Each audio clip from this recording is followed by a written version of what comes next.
Dr. R.J. Rushdoony, RR 161 BT 129, Analysis of Education Past and Present, from the Easy Chair, excellent colloquies on various subjects.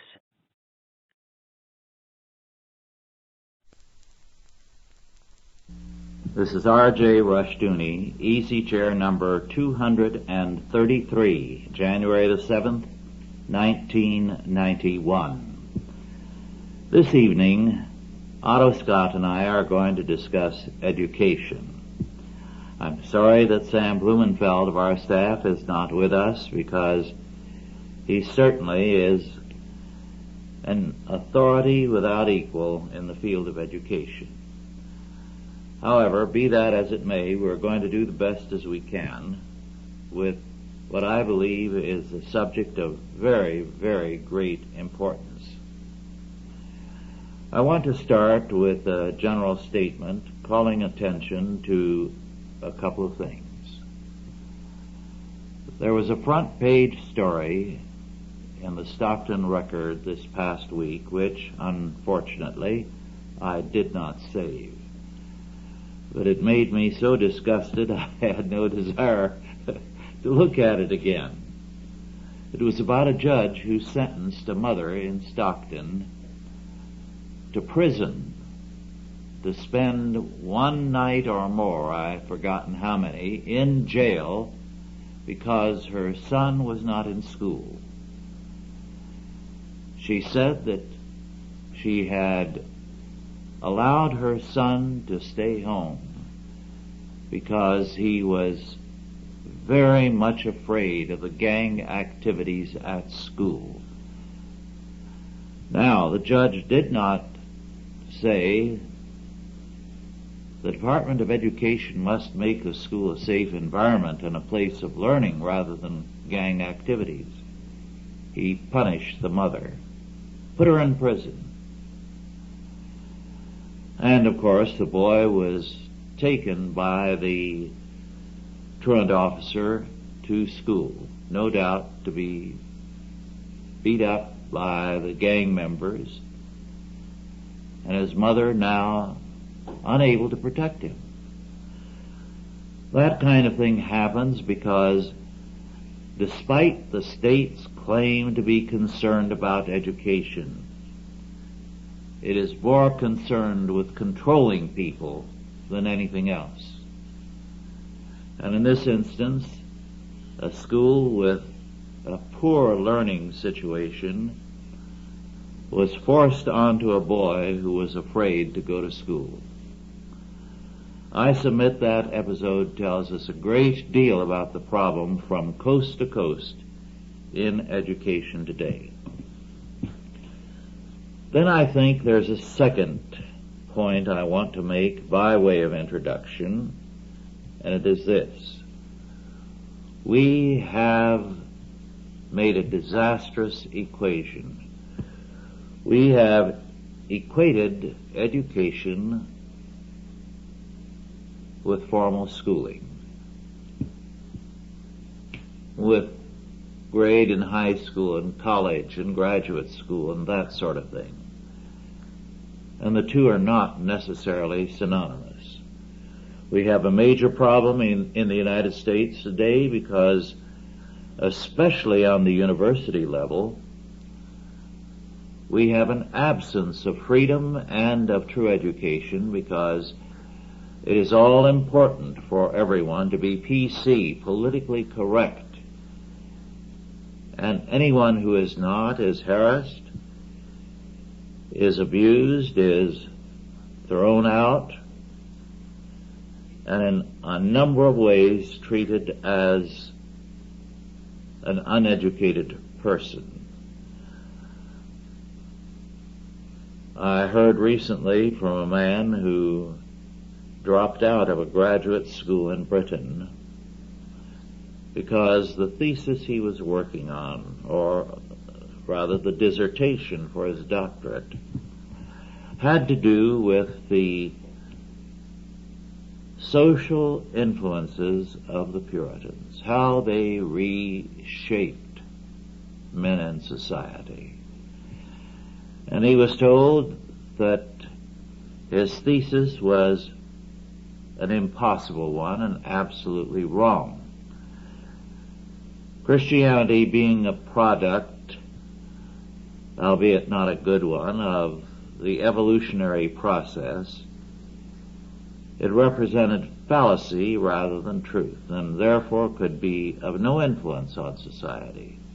They made it clear if he retained his perspective, he would be failed, thrown out of the graduate school. If, on the contrary, he sought to prove that Christianity has no impact whatsoever on society at any time in its history, they were ready to grant him his degree. He chose to drop out. Now, anyone who is going to equate education with formal schooling, I think, had better be set down as an ignoramus and uneducated.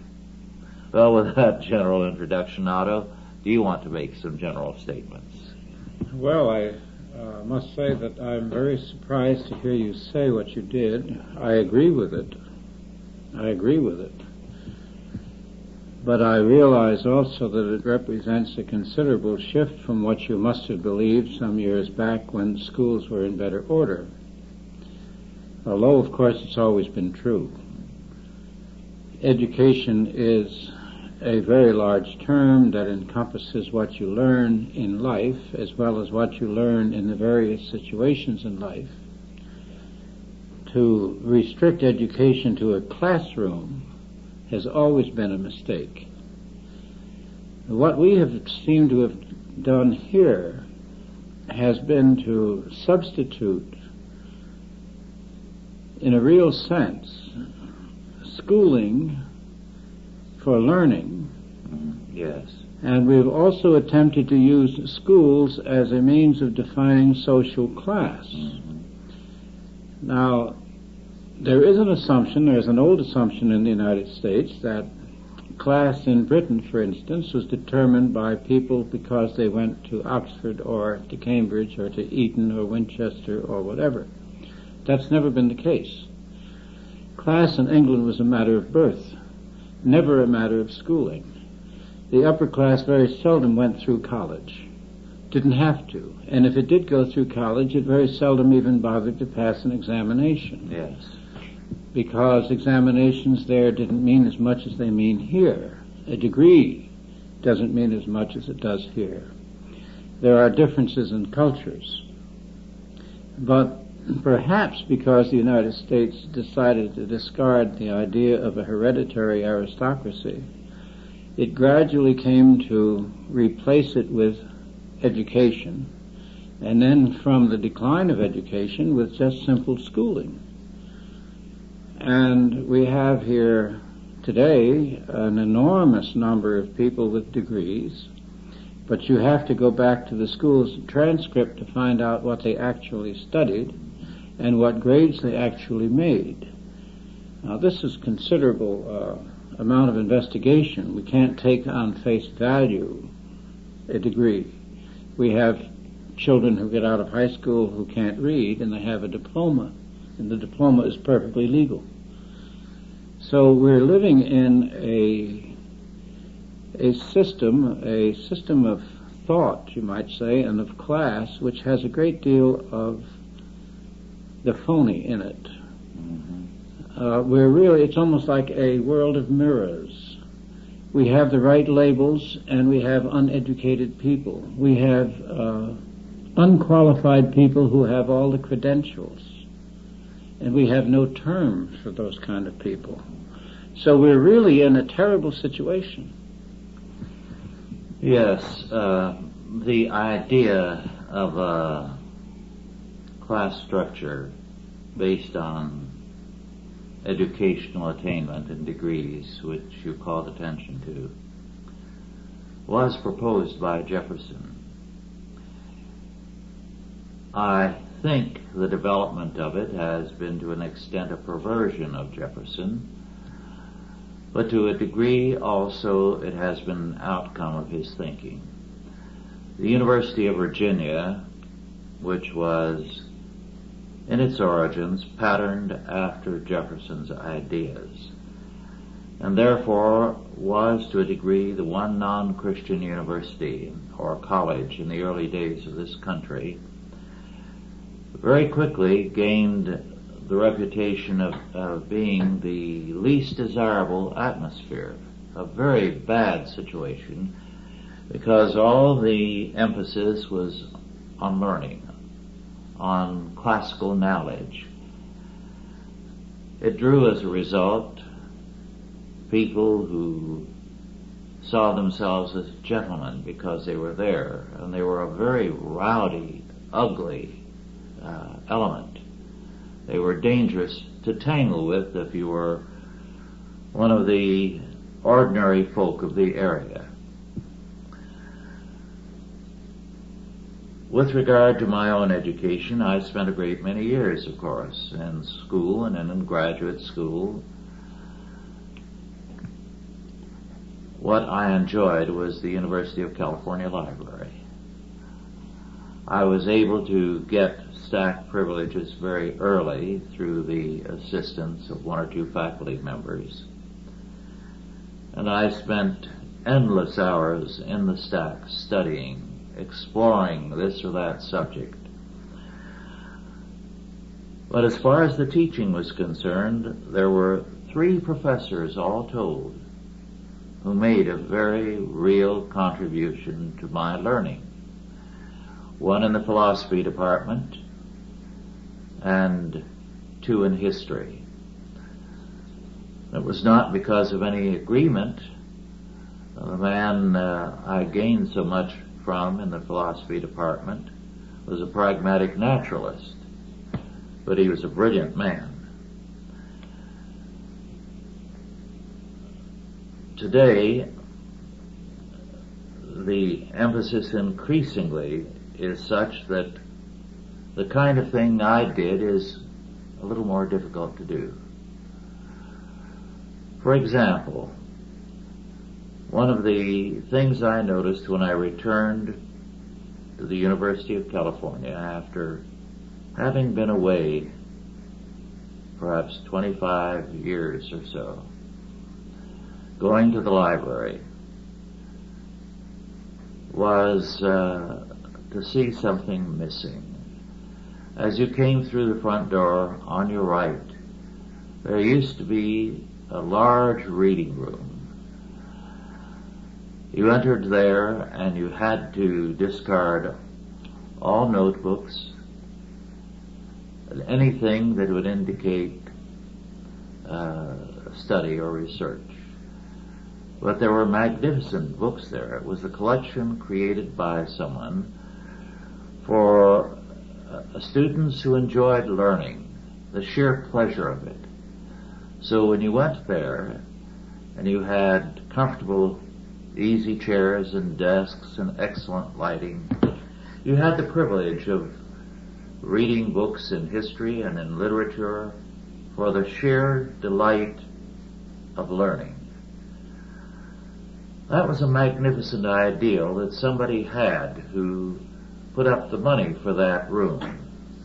Perhaps it's since been transferred elsewhere, or perhaps it's been totally shut down. I was not able to see in the main library where it could have been transferred to. But that type of approach to learning, the pleasure of knowing things, the delight in expanding your horizons, has given way to an emphasis on technical learning. Learning in terms of a particular field and particular skills. Well, the impression that I get from the methods that are used now in the university and in high schools, secondary schools, is that the students are loaded down with work. The subjects get thinner and thinner in some areas, not in all, but the work is increased, the workload is increased. In the relatively few years that I went to formal school, I don't recall getting a great deal of homework. Relatively light. You could finish it off in an hour or so, and that was the end of it, and not every night. But I noticed that my daughter came home with an enormous amount of work from each of the teachers. Each teacher seemed to behave as though they were the only teacher, and that was all the kid had to do. And the result was an overload, which really interferes with learning, because there's a great deal of difference between the pleasure of learning things that you described so well and drudgery. Yes. And sheer volume, a repetition of facts and so forth. We're running into some very odd things, and of course, as you know, the educators themselves are the most severe critics of our educational system.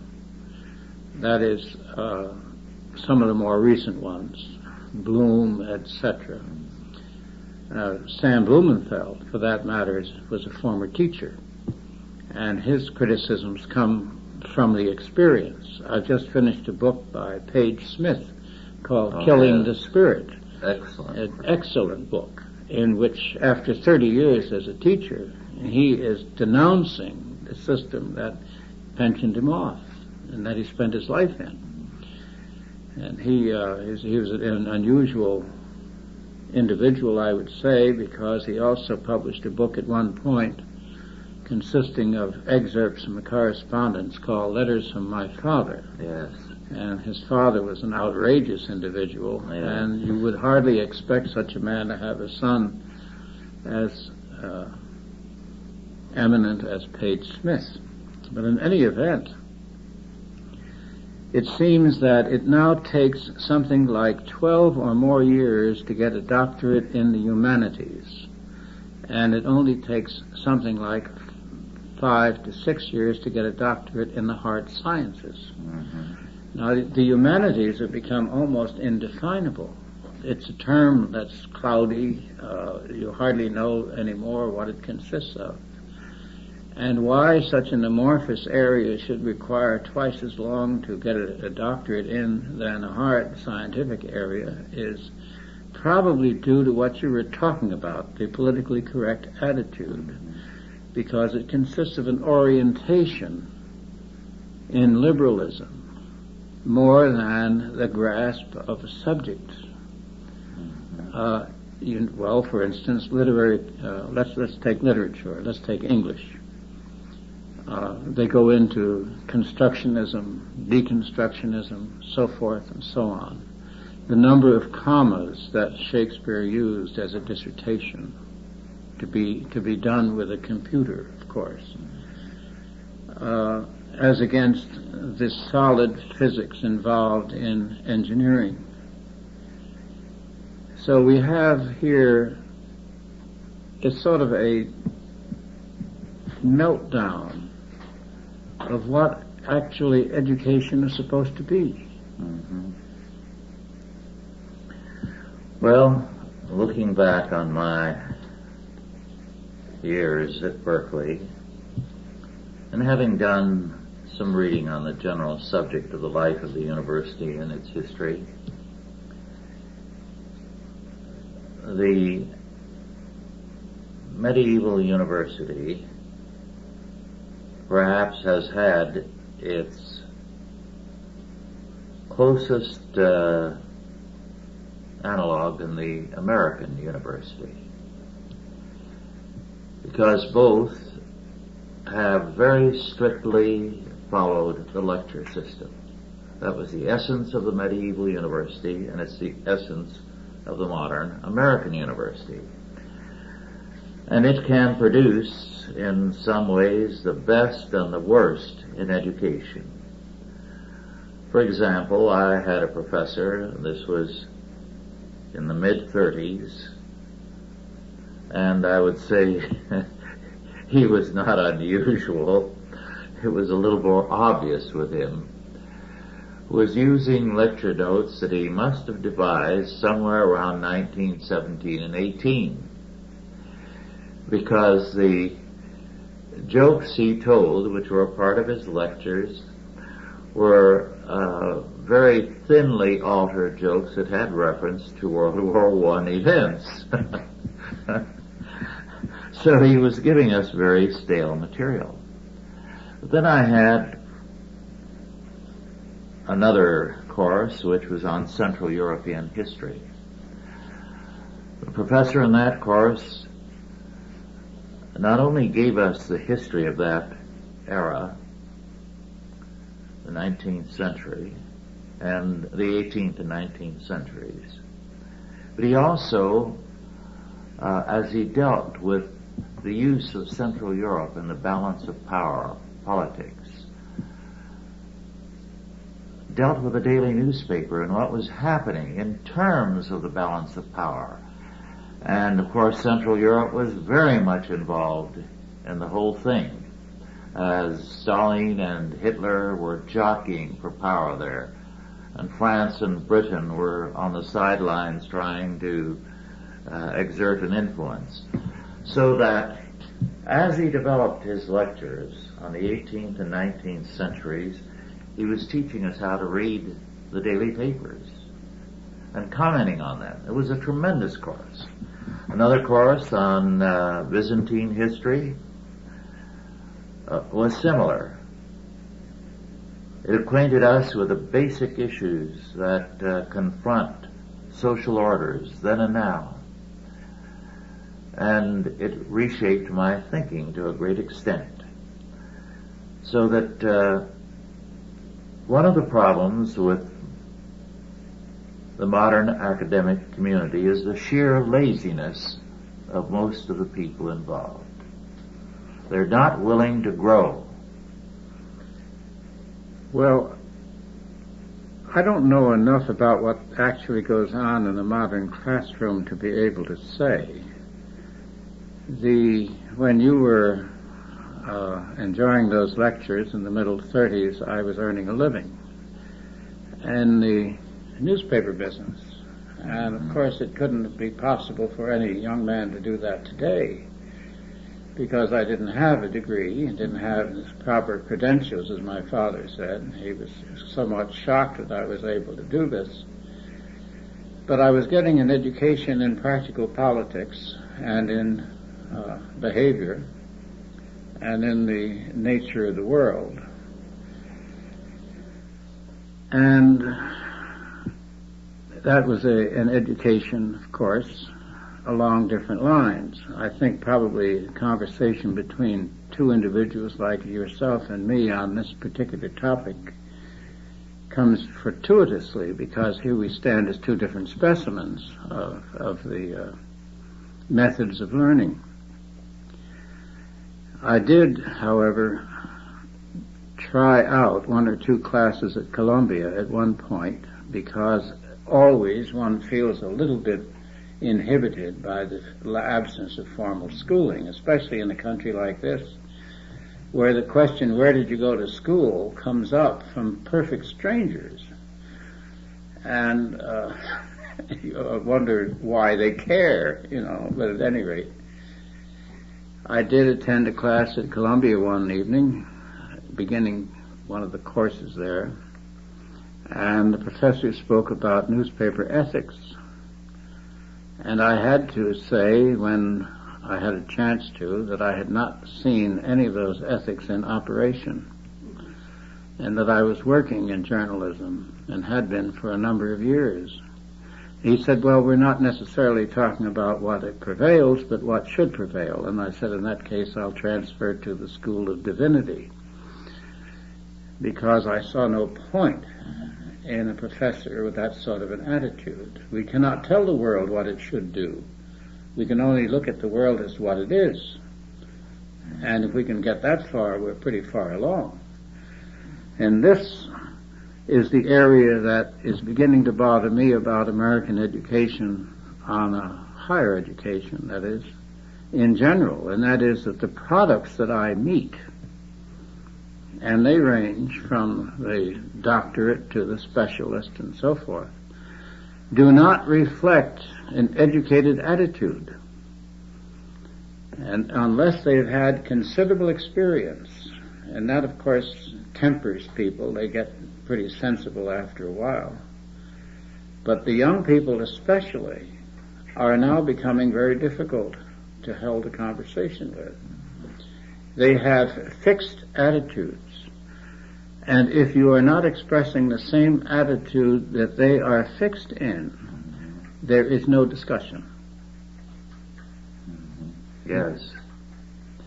Try discussing the environment with some of these environmentalists. There's only one perspective. Anything else that you express puts you beyond the pale of civilization.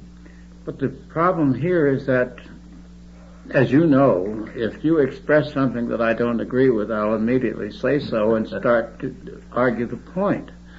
But these people will not argue the point. They will not do you the courtesy of arguing the point, and it is a courtesy to argue a point with another individual. Individuals for whom I have no respect, I will not bother to argue with, because it's a waste of my time. Well, one of the things that has disappeared from the high school curriculum, and there were courses when I was still in school, it disappeared while I was there, in rhetoric and debate and that sort of thing. And you were trained to take part in debate. And the debating team was one of the major teams of the student body. There were debates between the various high schools and awards given. It was like winning a letter in football. The debate team was important. It was important, and I remember listening to some of those debates with considerable interest, and they were on a very high level. Yes, and one of the things that was done was that there were impromptu debates in class. And you were assigned a side irrespective of whether you shared that position. And you had to get up and argue that side even though it was directly opposite to what you believed. And you had to learn to respect argument and develop it intelligently, so that if you were on the side you didn't really believe in, you learned to puncture the bad arguments made for what you really believed by the other person. It was a remarkable discipline. Doesn't it continue? To a very minor degree, if at all. If at all. Yes. There's no debates. No. There's simply indoctrination along one point. Yes. There may be some parts of the country where a debating team still lingers on, but by and large, it is not the big thing that it once was. Yes, I remember.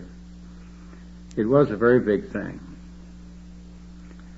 And it was a lot of fun. Well, it's still a lot of fun, but it isn't very much evident in American life.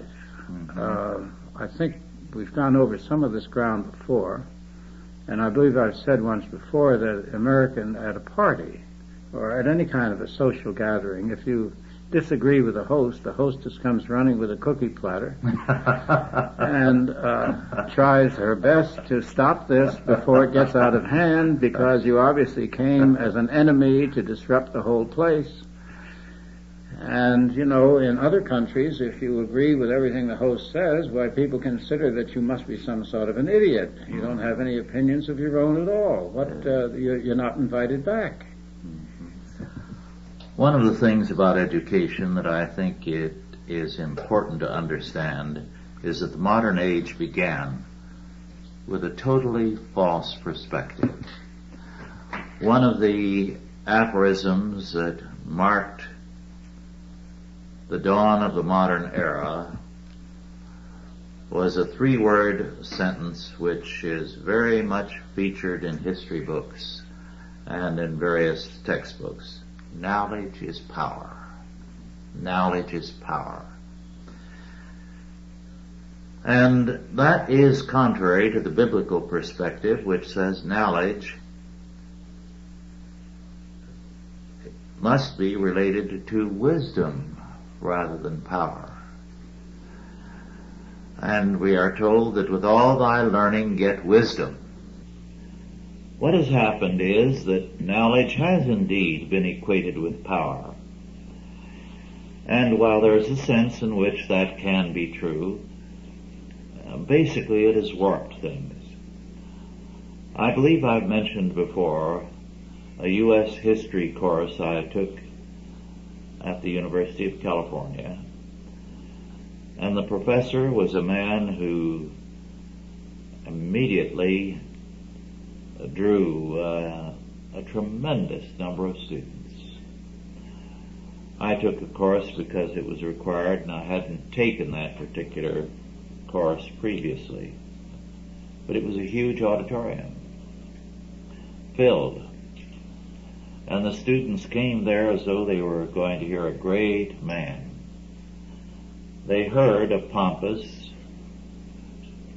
fifth-rate historian who had briefly been second, third, or fourth echelon, I've forgotten now, member of Roosevelt's Brain Trust. And because of that, he had a remarkable status.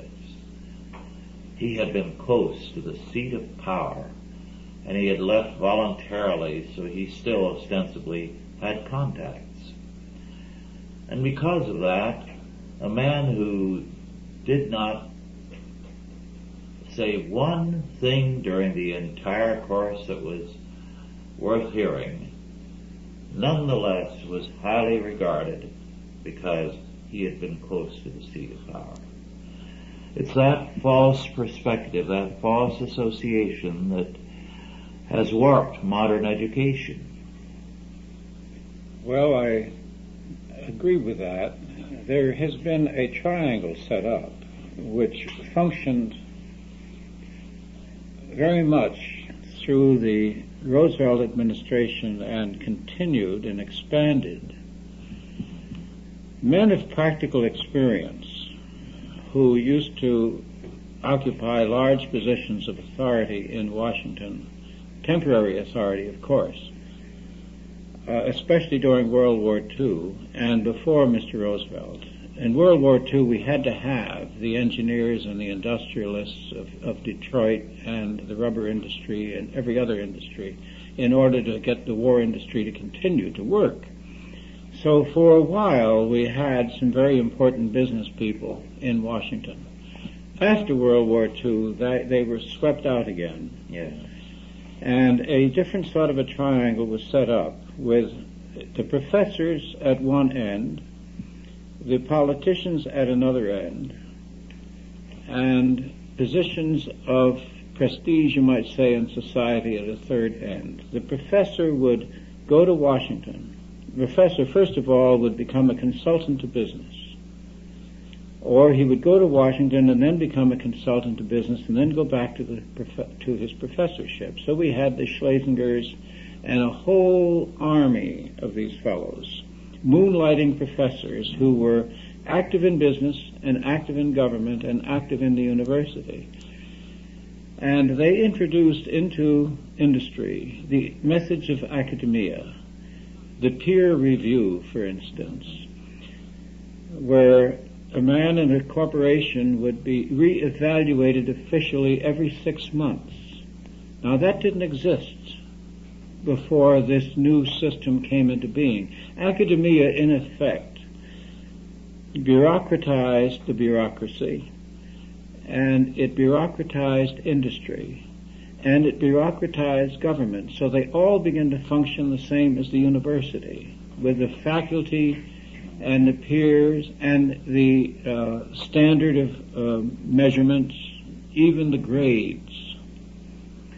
There was an excellent book published maybe 25 years or so ago by a writer named Westmoreland. I don't recall the title of the book, that dealt with the point you've made, the interlocking now of the federal the educational and the industrial worlds, and how devastating that has been all the way around. And the book accomplished nothing. It did say that the protest of the 60s by the students began out of a bitterness and a resentment towards that alliance, the Triple Alliance. But it accomplished nothing. It wandered off into bypaths and forgot what it had originally protested against. At Berkeley, for example, it got too involved in defending the use of dirty words and forgot its original purpose. Well, one of the results has been the same in industry as well as in government and in the university, is that the gradual closing down of debate in the real sense, not simply in the official sense of an official debate team, but in a real sense of debate and interchange between professors and students, is that the professors don't teach anymore. This was one of Page Smith's big points. Mm-hmm. The graduate students teach. Yes. And the professors who keep publishing books don't do their own research. The graduate student does the research. Yes. The professor puts his name on it, mm-hmm. and he tells him what the slant is. He puts the curve in the book. I knew of one book published by a particular historian in which he thanked some of his students for their assistance. Every chapter of that book was written by one or another of his graduate students.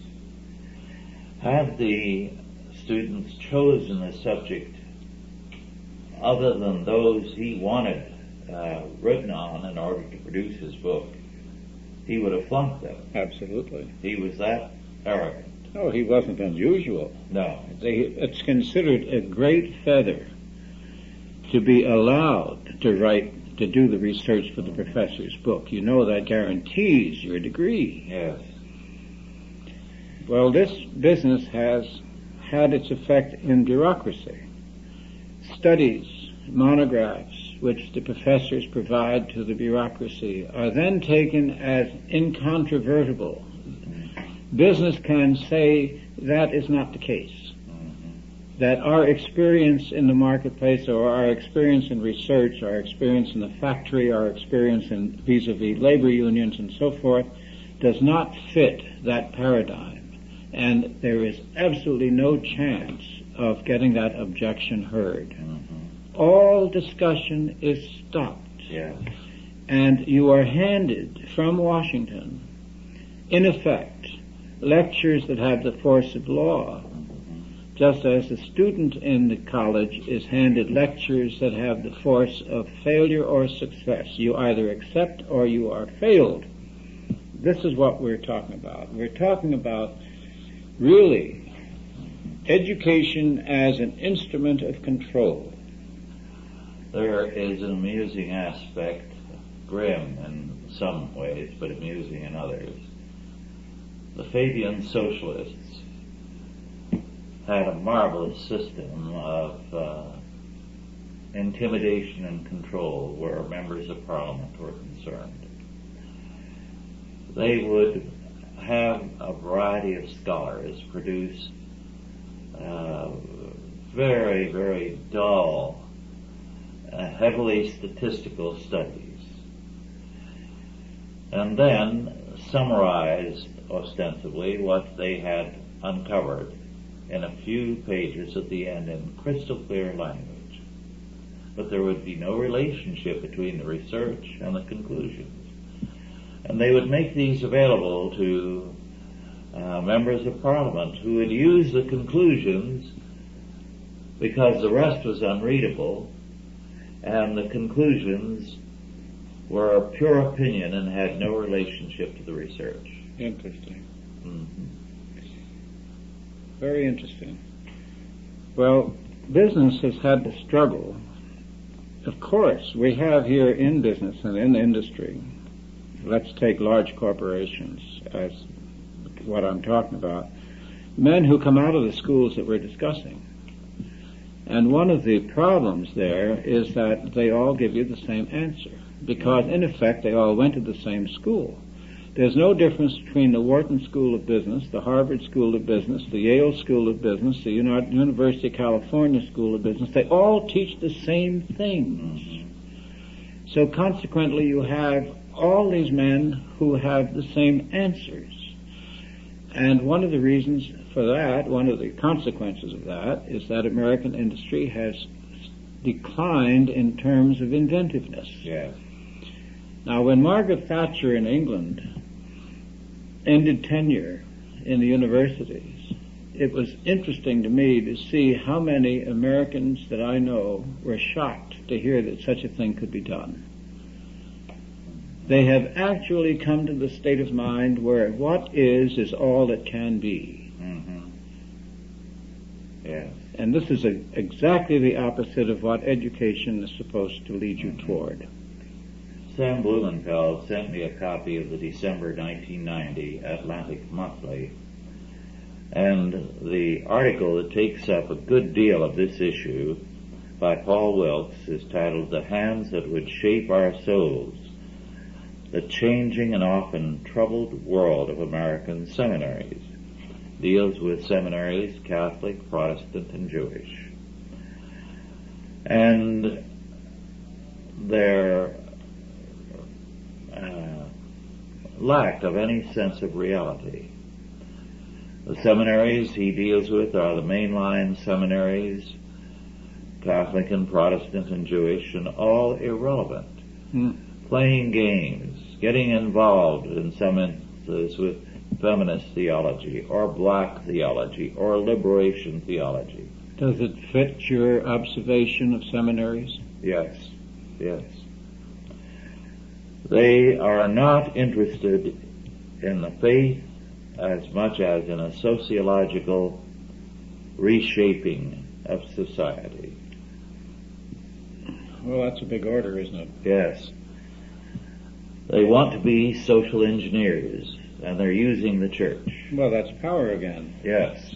That's to use learning as a means of achieving superiority of position over other people is to pervert learning. Yes, and if the seminaries happen to be, let us say, evangelical or reformed, they are still worthless for this simple reason. They buy the academic line with its emphasis on specialization. So a man who's a professor of Old Testament or a man who's a professor of New makes no attempt to relate his field of study to the other. So that the Old Testament studies and the New Testament studies are largely unrelated. And if you ask a professor in the one a question that would point to the other, he'll say, "That's not my field." Oh yes, well, it's interesting to me because as a freelance writer, I'm very much aware of the fact that writing in general, literature in American life in general, has undergone a considerable decline. Mainly because the universities have decided to take it over. And of course I've also committed the crime of writing several historical books without the credentials. And not only that, but the additional crime of writing them about different periods instead of just one period. You've done the same. You have no right to be doing that. I'm sure you know it. Yes. And I'm sure you've been told that in one form or another. So, but we're up against, and we really are up against, a phalanx, a sort of a organized group which has decided to take over the mind of the country and dictate to the country what it may and may not think. We have the very ironic situation that the seminaries, whether Orthodox or Evangelical, Protestant, Catholic, or Jewish, are turning out men who are killing the churches and synagogues. Most of the growth in the churches has been outside the sphere of seminary-trained men. That's a very interesting fact. A good deal of the entrepreneurship, the new corporations that are created and are important on the field, are created by men who have not gone through business school. Well, if they did, they wouldn't be able to build a corporation. No. Because the business school will teach you everything except how to raise the money.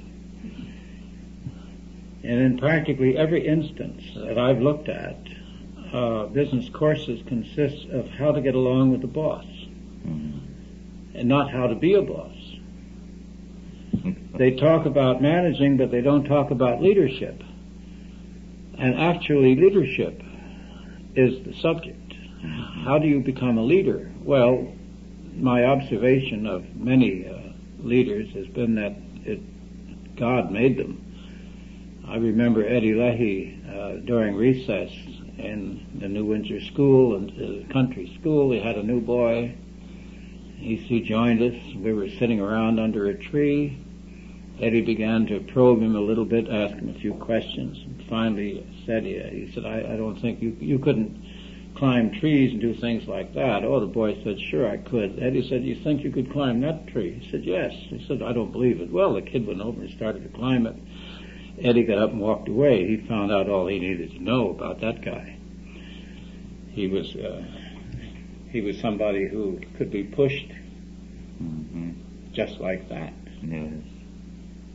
And Eddie, incidentally, when he got up to walk away, didn't look behind him, and everyone else got up and followed him. Because Eddie was the leader of the crowd.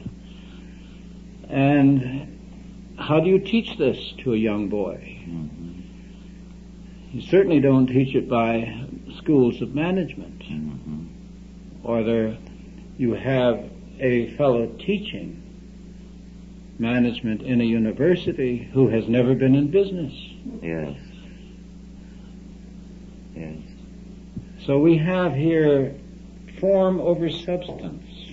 But there is a substance, and the substance is an attempt to dominate, an attempt to shut off debate and force you to listen and to go along certain lines. Basically, these are totalitarian trends. Yes. And they certainly don't fit in seminaries. No, but they're very, very prevalent there. One of the reasons for antinomianism in the churches is that there is no relationship of the faith to life. I just got through doing a thumbnail review of that play in London I saw called Speed Demon. The title doesn't mean a thing, but it's a play about the Episcopal Church, Church of England. And it's an interesting play. Some friends of ours went to see it with a group and said that at the end of the play there wasn't a single comment made about it. And that's because it wasn't an easy play. It was a rather adult, complex play. The pastor, who was the central figure, was in trouble because the bishop didn't think he was putting out the party line properly. And he had also underneath him a very strong evangelical subordinate who wanted a great deal more forceful teaching. But the pastor's attitude, as best I could gather it, was that the church was really not the place to tell people how to live, but the church was a place where they came for their souls. Not to get a job, not to find out how to get along, but to find out what their eternal position was going to be and how they could feel more serious about their faith. In the end, the pastor lost out because they didn't consider him practical enough. And it was interesting that The World and I ran a review of the play recently, although the play is in London and The World and I is in Washington, D.C., and it was reviewed by a obviously non-Christian reviewer who just simply thought that the pastor was a nerd and that the whole church was ridiculous. because there were lots of social agencies to which the pastor could have sent his parishioners who had life problems. Total misunderstanding of the whole point of religion.